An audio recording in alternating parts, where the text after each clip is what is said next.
So each time we've talked about one of those 7 deadly sins, I asked you, what you knew about pride and envy and those kind of things. And we put them into place, and we said that most of them are natural feelings that God has given us. In fact, that was some of the struggle. But Lord, you made me angry. Why can't I be angry? That's who I am. You know what? If you didn't want me to be envious, then why'd you make me that in that way? I've heard people say things like that. If God didn't want me to be the way I am, then why'd you make me that way? Well, he made us naked, but thank goodness we don't all run around that way. All right? But each time we talked about these sins, we put them in, but we would take these emotions, and we said that pride in ourselves was an emotion that God gave us to motivate us to use our spiritual gifts. Because when we do something and we feel good about it, we tend to want to repeat that behavior. That's a good thing. But we decide that it's not us, it's not God, but it's us. So pride becomes conceit. Conceit then takes God and shoves him aside. And now pride, which was to motivate us to use our gifts and be successful, now has become a deadly sin. Envy. Envy, in its simplest state, is the desire to achieve what someone else has. Now, that is not necessarily a sinful thing. If you look around and maybe you're the second generation in your family to go to college, and you go, I want to go to college like Uncle Joe did because no one else has done it. Well, you are somewhat envious. You want to be like them. But then again, envy can become like Cain and Abel. And I want what he has. And it turns to murder. It turns to anger. It turns to hate. Or it turns to, you got it. I want it. I don't care how I get it. Envy went from motivation to sin. Each and every week, we talked about that. Anger goes from an emotional release. It goes from a release that we need. Many of you already know that you're that person who takes anger and anger and anger and anger and anger. You shove it in and you shove it in, and it eats you from the inside out. And then there's others of you who goes, I don't keep any anger. He said any anger in. I just let them have it. Well, this end and this end's as bad as the other. Because on this end, I didn't keep my anger in. I let it out. I got that emotional release. I might have said some things that hurt somebody. I might have punched somebody in the face. I might have done whatever I did. But I didn't keep my anger in. Pastor said, let it go. Don't be blaming me, folks. Anger is what God gave us to get that out and get it there. However, there should be a filter between us and what's said. There should be a moment that Christ is somewhere in there that we filter through this. Even when we argue with our spouses, yes, Lord, I'm hearing you. These things were there, but instead we take anger, let it go, and it either eats us inside out, or we blow up and we hurt other people. Well, today we're going to look at the last three. Lust and gluttony and greed. The three of them could probably be series in and of themselves. But just like the other four, they have the same root sin. All three of these become about me, myself, and I. That's exactly what they are. But Lord, you don't understand. I want what that person has, so envy is all right. Lord, you don't understand. I'm really angry, so I got to let it out. And it doesn't matter who I hurt. Lord, you got to understand. And on we go. Me, myself, and I. Lust is, even in the biblical sense, is usually the sin related to a sexual relationship. But we can lust for cars and houses and money. But then we say, well, that's greed. No, greed means you got stuff that you want to keep and you're not going to share. Now, lust and gluttony and greed, they're all pretty much in the same bank if we begin to think about it. Let's kind of take a look. Lust is usually considered bad no matter what. We often go, lust is terrible. If you're lusting, You know, as President Jimmy Carter said, I lusted in my heart. He told Playboy magazine. It was, everybody wrote it all over the place. It was all, oh, see, lust. Welcome to reality. But yet, lust within your marriage might actually be a good thing.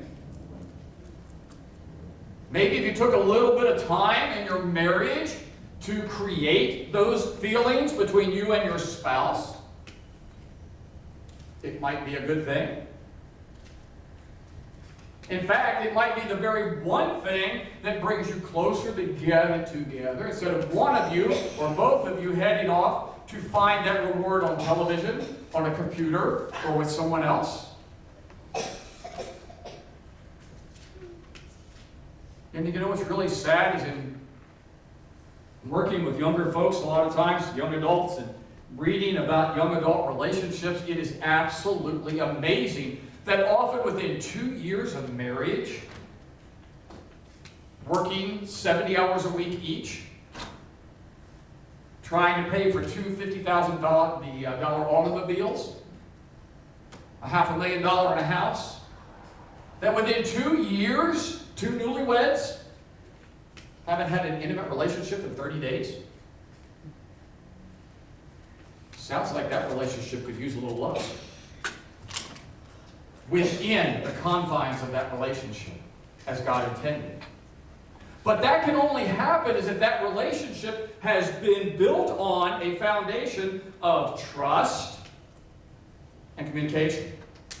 Because it's got to be a safe place for either one of them to walk in and say, honey, you may think I'm crazy, but I've been thinking about this. And I want to talk to you before I choose to go someplace else. Because I don't want to go someplace else. It's not what God intended.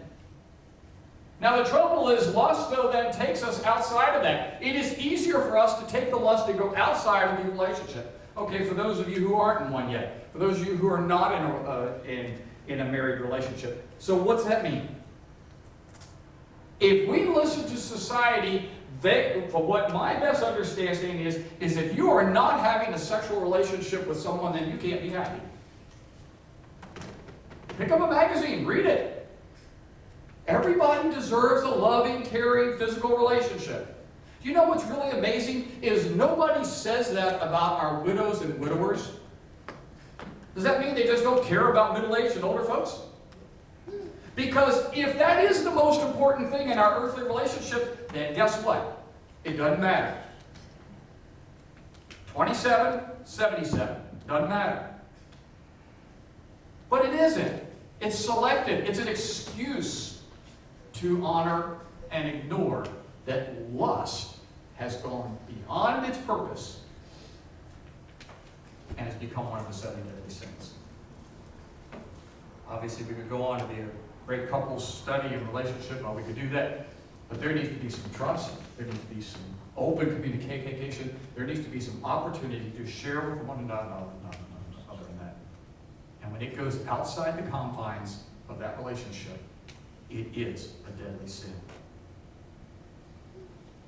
It goes back to simply, we want it, and we want it now. Second is gluttony. Is it really any different? Food and water are needed to survive.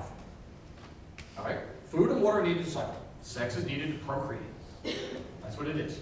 So, we, on the other hand, food and water we need to survive. And the fact is that we're the only species who gets to do both of those things recreationally. You don't walk out and watch the deer in your field going, man, I really wish I had a little hot sauce to go in this grass. If I could use some, and the birds, the snow's melting, the robins are running around. We don't see them going out, man, I'm going to go out and eat as many worms as I can. I am so depressed. So my little birdie spouse just won't do anything. I'm going to go eat my emotions. It doesn't happen. You don't see them going out picking up a worm and going, what, I'm going to have grilled worm tonight, but tomorrow, man, I'm going to deep fry that rascal, and it's going to be southern living. We have an ability to take what is necessary for survival, and God allows us some pleasure in it. We can cook salmon 410 different ways. But it's never enough. Not enough.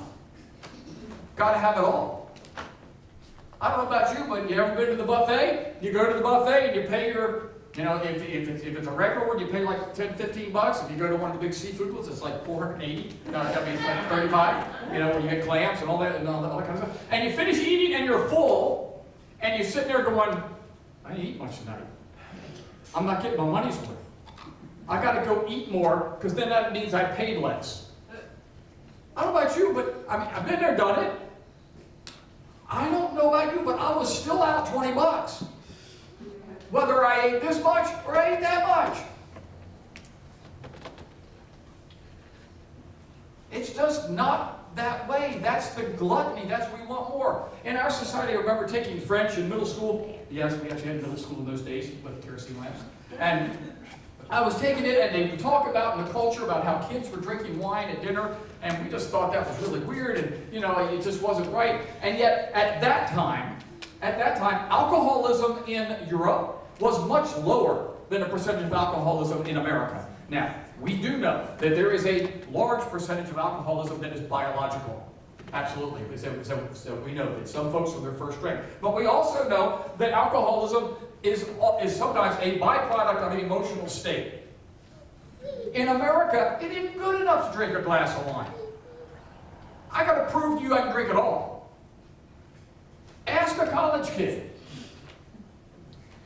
I'm going out tonight. I'm going to get drunk. Oh, you're going to have a few drinks? No, I'm going to get drunk. Why? Well, so I want to have fun. I'm going to throw up the rest of the night. I'm going to spend a ton of money, and tomorrow morning I won't remember any of it. But it's going to be fun.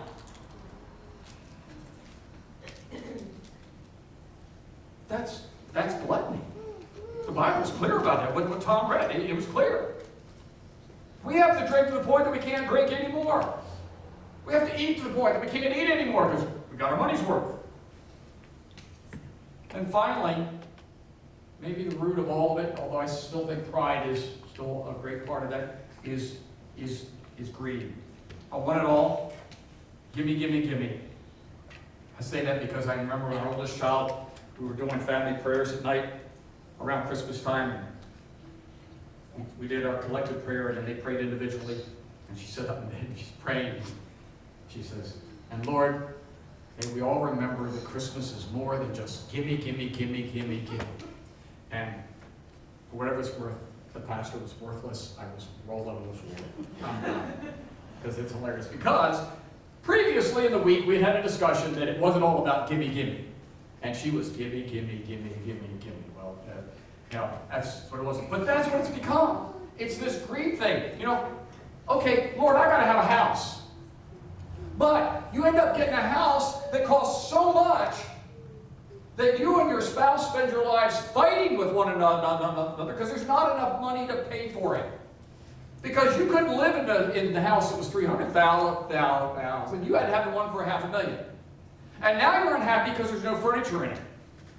And now you're unhappy because you can't go to the movies. And now you're unhappy because you can't go on vacation. Or then you go on vacation, you take a loan to go on vacation, and now you're farther in debt. Folks, I hate to tell you, but that is greed. And it's envy. And it's lust. Oh, and then you go buy that furniture? Well, heaven forbid you can't buy that furniture in Value City, because who would think anything of me if I didn't go to Ethan Allen? Even though you can't afford it. Wish I had a nickel for every time we were getting ready to buy a new car, and someone said, Lexus makes a great car. It's really good. Yeah, teacher, preacher, sorry. It's a reality. Toyota instead. Still a lot of car. These are the things that we do. So instead of giving out of abundance, we turn abundance into greed. And it becomes a deadly sin. Because we get these things, and we no longer go, well, I can't afford a retirement plan now. I can't afford health insurance. So I'm going to have to go on some sort of plan because I can't afford it because, Well, let's go away from the car and the furniture. Let's talk about the one that I think probably is the most greedy. Is my iPhone 6 Samsung Galaxy 23 X75 with a data plan that's this daggum big. And I'm 12 years old. Because you couldn't give your kids something that they'd be ashamed of. Because they have to have envy. And you have greed. You know what? We don't all get to live like Bill Gates. That's not a sin. That's a fact. If it was all fair, I'd been 6'8" and dunking basketballs, because that's what I wanted to do. It didn't happen. Let's look as we close. Luke 12 and verse 15. Here it is. It comes down to this. We've got to get out of the center seat. We've got to get off the stool and give it to God. And that means allowing Christ to have it. Luke wrote this. He said, and he said to them, listen now, take care and be on guard against all covetousness. And here's the last part. For those of you who like the bumper sticker, the one with the most toys in the end wins. For one's life does not consist in abundance of his possessions. Now, that does not mean you necessarily have to become a monk and give it all up. But when does the emotion for success cross over from greed, anger, envy, into sin? Thessalonians said, Paul wrote this, what Tom read this morning. For this is the will of God. This is the will of God for you. Your sanctification. You want to come to confirmation class? You want to come to the adult study for the 3 weeks for those who are members and all? There are 3 types of grace that we believe in Protestantism, United Methodist Church. The last is sanctification. That is growing in relationship with Christ, becoming more and more holy, less and less sinful. We go to perfection. We will never reach it, but we were going to it. We are running from these things. This is the will of God in your life. That you sanctify, and that you abstain from sexual immorality. And that each one of you know how to control your own body in holiness. Not just sexually, but in everything that you do. Not in passion of lust like the Gentiles who do not know God. But Rick, all of those people are doing it. Everybody's doing it. You don't understand. You are just, the church is out of step. There is one thing in this creation that never changes. Only one. And it's God.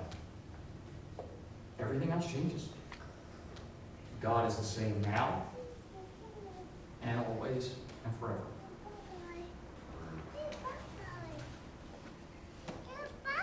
And this was not in your study guide when you're studying this. Romans 12 to 1 to 2.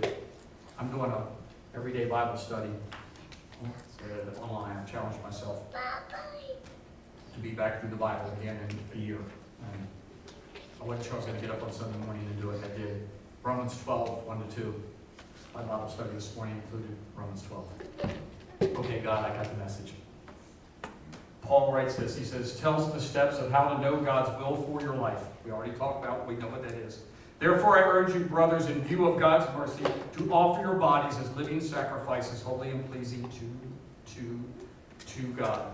Are you able to take your body, your lifestyle, your relationship with Christ, bring it to a figurative altar, and offer it to God and feel good about it? That's what we're called to do. This is your spiritual act of worship. Do not conform any longer to the pattern of this world, but be transformed by it by renewing your mind. Then you'll be able to test and approve what God's will is, his good, pleasing, and perfect will. If you think that you're not going to commit one of the 7 deadly sins as we've now talked about them, then you're kidding yourself. But the idea is to be sanctified, to go toward perfection, to go toward holiness, to run from them, and not simply say, everybody else is doing it. The church is at a step.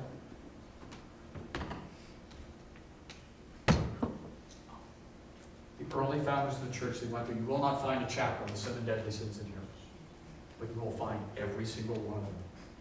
The early church had revised the list twice by several popes. And the last one that came up with this, because the people in the church were saying, my life's a mess. What's going on? And they said, here seems to be the 7 number 1 things that are going on to separate you from the love of Christ. Here they are. And we're going to call them the 7 deadly sins. It's not because they'll strike you dead, but because they'll make you spiritually dead. And some of them will cause you to end up physically dead. That is why knowing what the 7 deadly sins are, knowing that sin separates you from God, it must end through only one way, and that is being forgiven through Jesus Christ. When Christ is on the throne, you will sin. You will seek forgiveness, and when God looks at you, he sees you through Jesus Christ and what Christ did for us. Amen. Do you want to sing our next song together? Stand your ears.